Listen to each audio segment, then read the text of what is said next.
Jadi saya bisa berkata Indonesia benar 5% kuat growth-nya. Jadi gini, kita tahu bahwa GDP nasional kita adalah 1,1 triliun atau 16.000 triliun rupiah. Ini harus diingat nih bahwa 2.500-nya adalah APBN.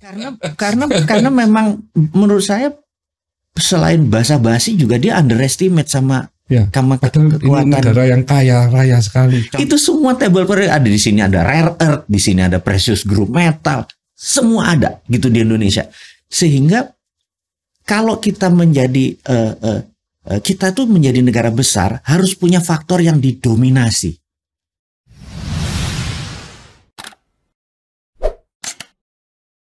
Jadi tapi saya kalau lihat YouTube atau berita-berita dari Mas Mardigu ini kan lebih banyak ke arah politik nih ya. Iya. Dibanding ekonominya gitu. Iya, memang kita sengaja. Jadi kita mau mengingatkan bahwa yang 7 pilar bernegara, politik saat ini sejak tahun 2002 itu menguasai 80% conversation.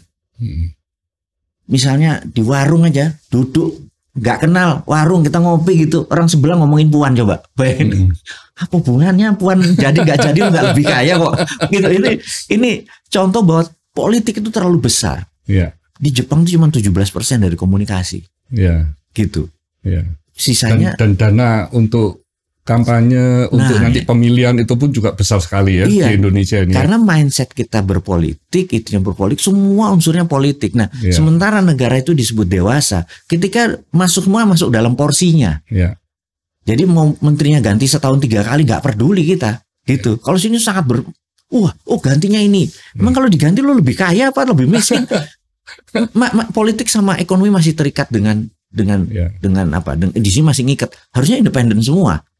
Gitu. Bahkan ada masalah keamanan tuh harusnya nggak terlalu berpengaruh di masalah politik ini.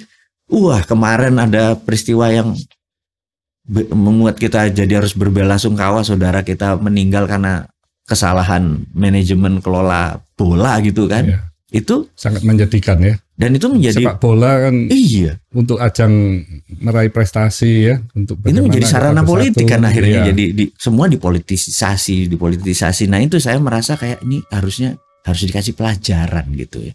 Pelajarannya banyak saya kritiknya, bahwa belum pernah ada di negara maju yang dewasa mantan pejabat masih cawe-cawe sama pejabat yang baru. Contohnya Obama waktu jadi presiden. Itu mantannya Bush tuh sebel banget, tapi tetap nggak pernah dikritik, diledekin gitu loh. Clintonnya tuh nggak pernah. Jadi kalau sekarang tuh mantan tuh kayak nggak bisa move on gitu loh. Nah, lu nggak dewasa. Harusnya begitu mantan, siapapun dia, Anda menjadi negarawan, menjadi statement, menjadi negarawan. Ini kapan Indonesia ini punya negarawan? Contohnya, kita tahu Afrika sudah krisis. Eropa sudah resesi, kayak COVID, sebentar lagi pasti masuk ke Indonesia. Nggak ada satupun orang yang berbicara sama negarawan, yang harus pejabat, mengingatkan masyarakat mulai jangan boros listrik, nabung, mungkin beli emas, jangan boros untuk kebutuhan ketiga seperti luxury, jangan handphone seri baru langsung ganti. Memberikan jangan itu nggak ada. State pidato kenegaraan tuh nggak ada. Sibuk menari di TikTok hanya untuk 2024. Karena saya bilang gimana sih lo? Gimana rasa kenegaraan lo gitu? Emang dikira kalau lo jadi nanti presiden, lo mikirin? Enggak juga gitu loh. Karena lo pasti harus bayar kwitansi orang yang nyetor lo ini kan. Itu kritikan kita kan tuh bukan karena kita mau menjabat, kita mau mendewasakan. Jadi pernah ada sebuah episode 15 tahun yang lalu namanya The Magic Reveal. Dia pakai emas magician, dia pakai topeng gitu ya. Dia membuka seluruh tabir magic. Magician 10.000 orang di dunia hidup dari magic. Marah besar. Tapi sekarang 5 tahun terakhir semua orang berterima kasih pada dia karena ilmu magic naik, skalanya naik, dan itu menjadi kok bisa begini sekarang gitu ya. Itu dipaksa. Kalau nggak akan begitu-begitu aja. Nah, ini nih anggap aja Bosman ini adalah magic refill, membuka seluruh keborokan berpolitik, supaya kita semua naik ke satu level lagi. Ini menjadi world class country, itu gitu ya. Ini agak nakal. Jadi Mas Madigu ini bukan pengusaha, tapi mau masuk jenjang politik gitu. Enggak juga. Yang you lakukan gini, you tidak ada kekhawatiran malah dari sisi bisnisnya terganggu, dan tadi juga ada bekerja sama dengan beberapa perusahaan BUMN gitu ya. Iya, jadi awalnya mungkin, tapi enggak sih. Enggak ya. Kalau di pelajaran agama kita kan kebenaran yang paling benar itu kebenaran pasti membela dirinya sendiri dan tidak perlu dibela. Ya. Jadi kebenaran berdasarkan fakta, kebenaran berdasarkan data, itu nggak bisa dilawan. Ya. Dan tidak ada kepentingan. Nggak ada kepentingan pribadi gitu ya. Oh saya mau jabat gitu ya. Ya, untuk menjatuhkan seseorang supaya ini kan enggak. Jadi enggak juga, Mas Madigu tidak ke arah politik atau jenjang. Enggak ya. Bernegara beda dengan berpolitik. Berpolitik kan hanya 1/7. Ya. Saya bernegara ya. Saya tidak berpolitik. Gitu. Tapi Mas Madigu setuju nggak kalau ada pejabat, maksudnya sudah masuk ranah politik, tapi dia juga punya menjadi pengusaha gitu misalnya, atau pengusaha yang masuk ranah politik supaya apa yang punya bisnisnya ini jadi ada yang mungkin tanda kutip dijaga gitu kan? Ini kan rancu ini ya. Ini boleh nggak ini? Ini gini, sebenarnya nggak ada yang salah. Ya. Tapi parameternya kan hati kan. Ya. Gitu. Dan dengan adanya sosial media ya, keterbukaan ini kan betul. Wah luar biasa ini. Hati lo begitu menjadi makhluk politik, sebenarnya Anda adalah public servant, pelayan publik gitu ya. Nggak boleh nyentuh sebenarnya bisnis dong. Nggak boleh nyentuh bisnis harusnya. Nah kita nanya aja, kalau lo masih ngambil uang dari jabatan, dia tuh tanya hati lo aja. Iya. Itu. Nah. Jangan-jangan emang nggak punya hati Pak yang ngerjain itu. Iya kan? Nah kalau nggak punya hati dikasih nasihat juga nggak ada gunanya Pak. Bener nggak? Ya sudah, karena nggak punya rosok kan. Saya pikir ya udah biarin aja. Tapi kita mengingatkan yang belum menyentuh sehingga kesadaran mereka tinggi. Jadi adiluhung, kesadaran tinggi itu membuat anak-anak muda yang di bawah 43 tahun yang milenial ke bawah, pada saat mereka masuk ke ranah politik, mereka menjadi public servant, jangan kayak senior-seniornya itu gitu. Kita memang mau bikin malu seniornya itu. Gitu memang benar. Mas Madigu, saya ini ingin nyentil sedikit lah mengenai bukan politik mungkin ya, tapi mungkin pendapat ya. Kalau di Amerika itu kan hanya ada 2 partai ya. Jadi yang satu kalau menang ya dia akan memerintah, yang satunya jadi oposisi. Sedangkan di Indonesia ini kan cukup banyak ya. Sehingga kalau ada pemenang, artinya dia cuma memiliki suara 20 atau 30%. Nah, sisanya ini kan bisa jadi oposisi tapi juga bisa dirangkul gitu ya. Tapi kan itu semua kan akhirnya penuh dengan transaksional.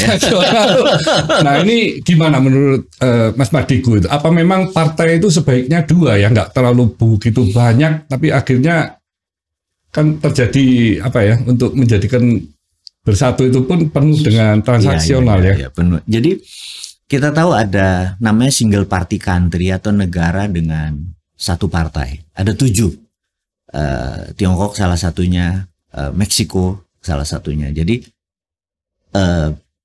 itu punya gaya. Sekali lagi ya, bukan salah benar. Kemudian Bapak demokrasi dunia yang selalu mempromosikan demokrasi, hak asasi manusia yang namanya Amerika itu punya 2 partai gitu ya. Terus kalau ditanya Indonesia yang punya 1000 bahasa, punya etnis yang sangat banyak gitu ya. Memang idealnya harus bersatu. Jadi partai itu harusnya 3. Jadi bukan 2 tapi 3. Jadi partai sosialis, beraliran sosialis, misalnya PDIP gabung dengan aliran sosialis lainnya. Kemudian partai religi gitu ya, seperti ya PKB, MAPAN. Kalau satu Tuhan satu agama, jangan ada PAN, jangan ada PKS, jangan ada PKB harusnya. Benar tuh ya. Ya partai religi, kemudian partai nasionalis, gitu ya, seperti mungkin Gerindra, Golkar, Nasdem. Ya satu payung. Kalau ini aja nggak bisa bersatu, jangan harap begitu naik ke atas bisa bersatu gitu ya. Ini mungkin by force, suatu hari by force. Ini kalau tangan besi ini harus otoritarian, tapi pro rakyat. Jangan otoritarian pro nepotisme gitu ya. Jangan sampai gue kalau nanti jadi presiden anak gue jadi wali kota, itu nggak bakal lah. Gitu. Nggak nyindir loh Mbak. Ini sorry ya. Ini cuma pengandaian. Gitu. Nah kita membuat 3, suruh mereka melakukan integrasi aja di bawah ini. Mereka koalisi sehingga partai apapun yang masuk mereka tetap underbo dari ini. Ya tetap ada PKB, tetap ada PAN, tapi underbo daripada ini, gitu. Nah, sehingga waktu mereka melakukan pemilihan presiden, ya minimum ada 3 pasang, maksimum ada 3 pasang, gitu, 3 sehingga lebih mudah. Dan yang gitu pemenang pun kalau bisa juga punya authority ya Pak ya. Punya authority. Nah, saya berharap sebenarnya Barat terutama ada konvensi. Jadi jangan sampai ujuk-ujuk, pokoknya gue nggak mau tahu ini yang wakilnya sebuah partai gitu. Saya mau minta mereka ada konvensi. Jadi misalnya, ya anggap sekarang PDIP punya calon Mbak Puan, adain konvensi ya wakil presidennya gitu, adain konvensi.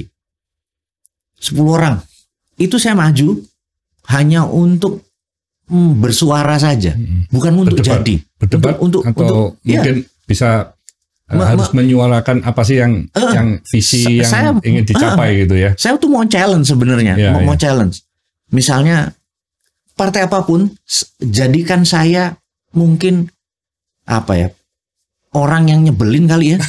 Karena saya pengen duduk sama Pak Ganjar, Pak Anies, Pak Prabowo, saya mau challenge. Bos, planningmu apa untuk Indonesia? GDP-nya naik 4 kali lipat dari sekarang. Lu kan nanya simpel-simpel aja kan. Dia punya planning gini-gini, tanya gini-gini. Nah saat ini mereka tujuannya ingin menang tok. Ini saya mengkritikin. Ya nanti kalau menang ngelola negaranya kayak apa? UKM mau diapain? Rakyat terlantar mau diapain gitu? Kalau negara ini bekerja, itu tidak ada yang panti asuhan. Negara yang turun tangan.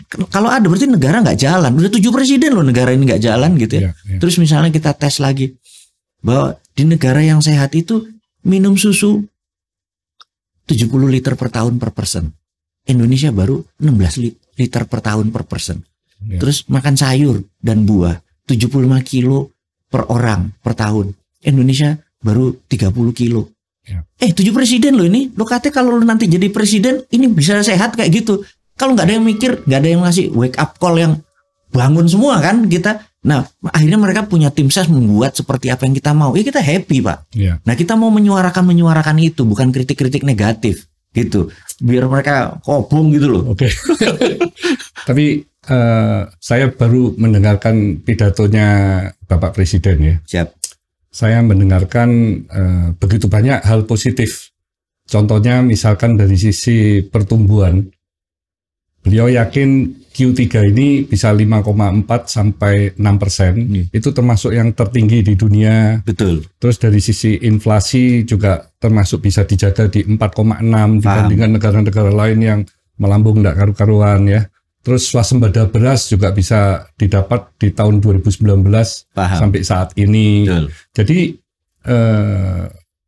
ini dari pandangan saya. Ngomong. Ada 75.000 desa yang mungkin diberi pemerintah 1 miliar setiap tahunnya. Betul, akhirnya juga menghasilkan ya infrastruktur yang dijalankan oleh Bapak Presiden ini juga luar biasa. Saya sekarang kalau ke Jakarta, saya ke Semarang, ke Kendal, waduh cepat sekali. Jadi saya melihat, wah ini pemerataan bukan hanya jalan di Jawa, tapi di luar pulau juga dibangun semua. Meskipun dari sisi ekonomis sesungguhnya nggak menguntungkan ya. Kalau kami sebagai bisnismen ya pasti nggak mau melakukan hal seperti itu ya. Tapi itu dilakukan. Jadi saya melihat ada lagi yang nikel. Tadi Mas Mardigu ngomong. Ini Bapak Presiden ngomong nikel sejak 4 tahun yang lalu ekspor cuma 1 billion US dollar. Tahun lalu 20,9 billion US dollar. Berarti ada kenaikan 20 kali lipat. Nah ini 300 triliun dari nikel saja. Jadi apa ini yang akhirnya membuat Indonesia ini salah satu negara di dunia ya yang tetap kita harus waspada, tetapi kelihatan mungkin resesi itu tidak akan datang kepada negara Indonesia ya. Setuju. Nah ini gimana? Jadi saya suka dengan data yang diberikan tentunya Pak Presiden dikasih data tersebut, ada yang nge-feed data tersebut gitu ya. Dia harusnya juga akui bahwa Presiden sebelum dia menyisakan 2,7 atau 2.700 triliun hutang, sekarang naik 4.000 triliun menjadi 6.700 triliun gitu ya.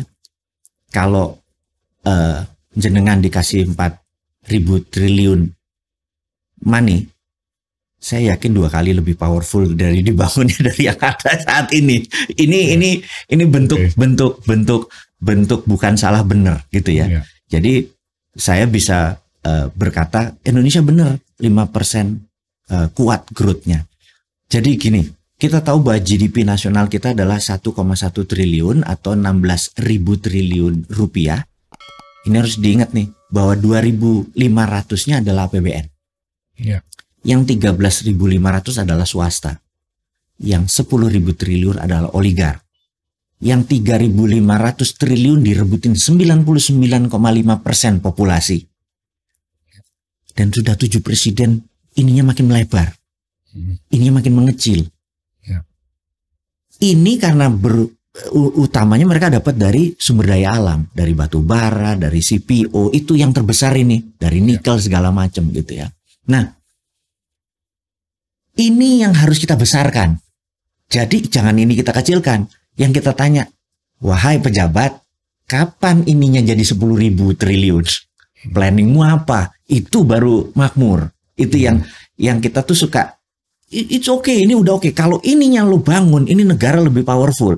Jadi kita tidak pernah mengkritik apa yang sudah dia berikan, tapi kita ngingetin, Pak bangun yang ini, Pak mana programmu, gitu.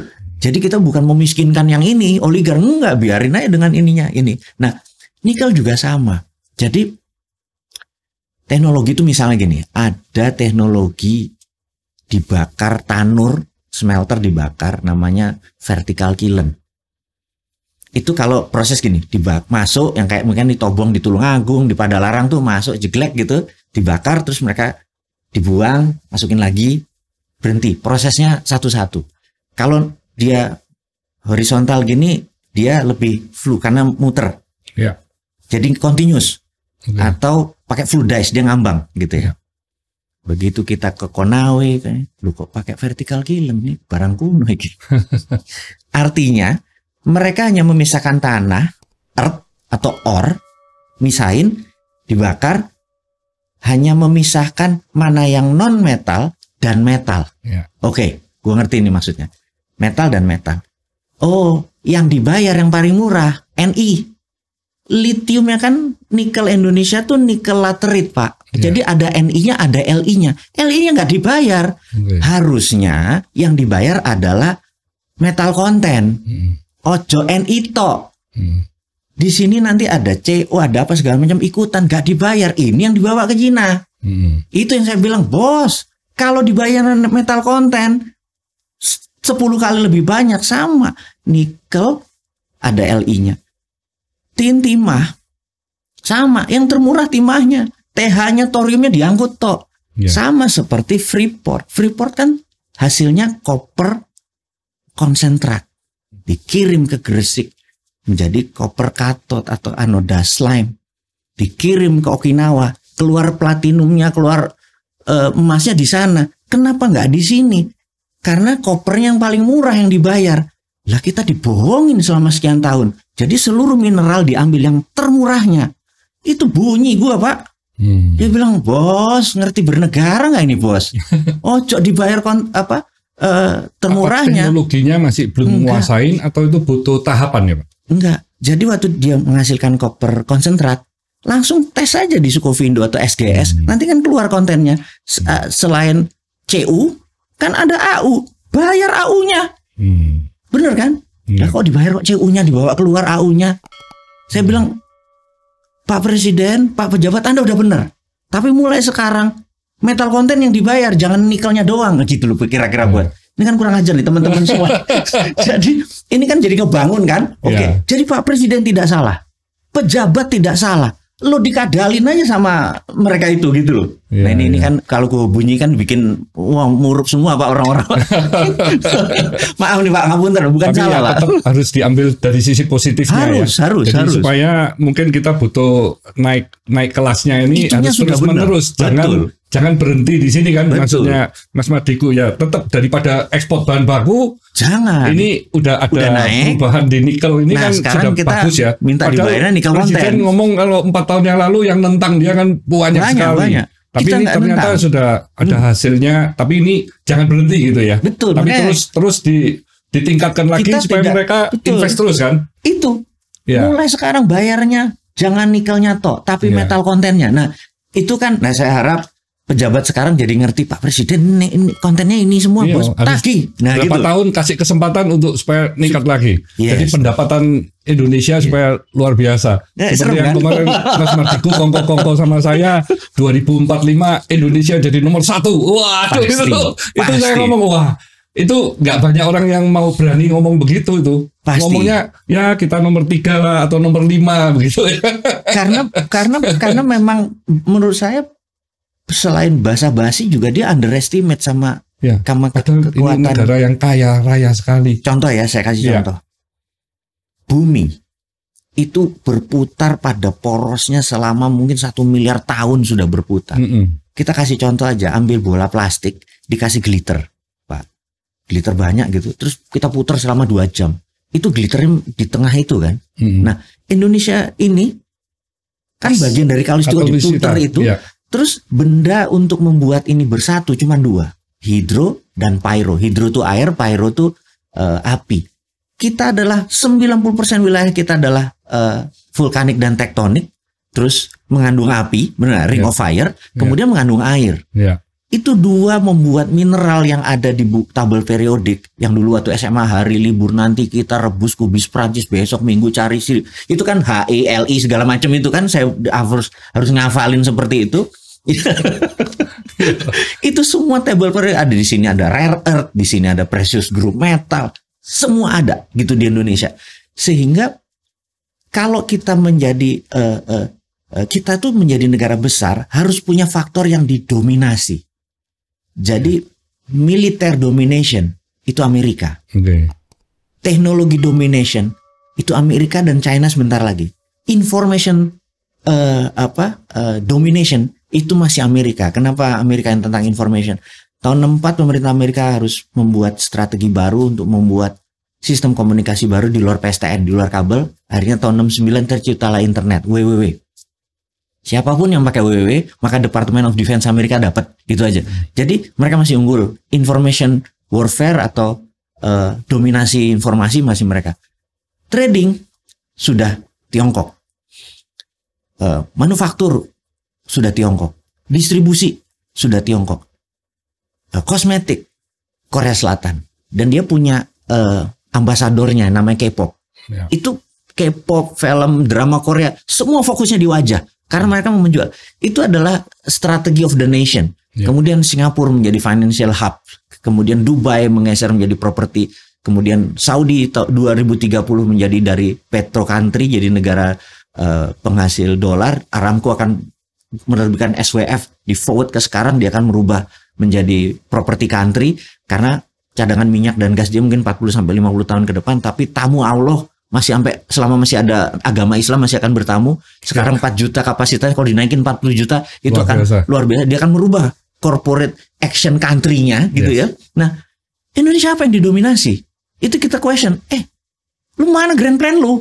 Gitu. Sumber daya alam inilah kita kalau sumber bisa daya manusia juga itu lagi karena demografinya muda. Ini kalau kita ngerti ke depan, yuk sama-sama kita berpikir memanfaatkan ini menjadi nation strength, menjadi faktor penekan. Jadi nikel itu harusnya bukan alat dagang, harusnya jadi alat tekan, Pak. Gitu. Sama nanti benda-benda di luar itu, litium, karena Indonesia yang terbesar ya. Karena Indonesia yang terbesar. Saat ini nikel memang diproduksi oleh tambang, tetapi nikel yang menjadi bahan baku baterai, Tiongkok udah jadi number 1 menjadi finish produknya. Nah, jangan sampai kita digituin lagi karena ya itu kita ingetin, neodymium ada di Indonesia, palladium yang gede di Indonesia, titanium di Indonesia.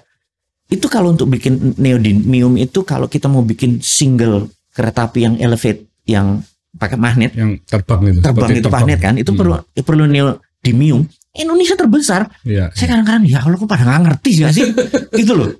Bahwa sumber daya alam ini jangan jadi curse, jangan jadi kutukan. Kalau kita cuman ngambilin, nanti kayak Nauru tuh menghasil P2O5 fosfat. Dulu Nauru tuh toilet papernya aja $1 kok. Gitu. Dikeduk habis sama Amerika, sekarang 0, nggak ada apa-apa, diambil semua. Nauru sekarang ya miskin negaranya karena sumber dayanya